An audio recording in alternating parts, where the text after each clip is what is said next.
বোচাগঞ্জ উপজেলার আটগাঁও ইউনিয়নের দৌলা সাহাপাড়া গ্রামের বসবাসকারী আলী হোসেনের কন্যা শেতাবগঞ্জ সরকারি কলেজের শিক্ষার্থী মোসাম্মদ বর্ষা আক্তার একই ইউনিয়নের কাকদুয়ার গ্রামের মনিরুল ইসলামের পুত্র প্রেমিক ইমতিয়াজ হোসেনের বাড়িতে বিয়ের দাবিতে 10 দিন অনশন করার পরও স্ত্রীর স্বীকৃতি না পেয়ে আইনের আশ্রয় নিয়েছেন।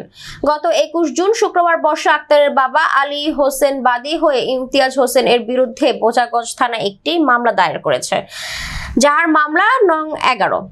এই বিষয়ে বর্ষা আক্তার আমাদের প্রতিনিধিকে জানান, ইমতিয়াজের বাড়িতে অনশন চলাকালীন সময় ইমতিয়াজের পরিবারের সদস্যরা বর্ষার ওপর অনেক শারীরিক ও মানসিক নির্যাতন চালাচ্ছে।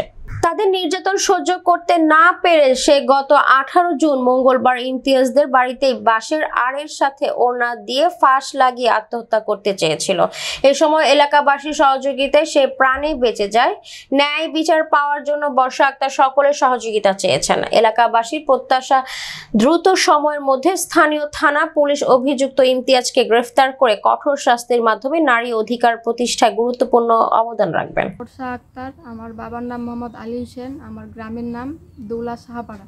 ইমতিয়াজদের বাসায় গত 10 দিন অনশন করার পরেও যখন আমি স্ত্রীর স্বীকৃতি পাইনি, তখন আমি আইনের সহায়তা নিচ্ছি। ওই বাসায় আমি 10 দিনের মধ্যে 3 দিন অভুক্ত ছিলাম। আমাকে ওরা অনেক নির্যাতন করছে। আমি আপনাদের সকলের মাধ্যমে ন্যায় বিচার চাই।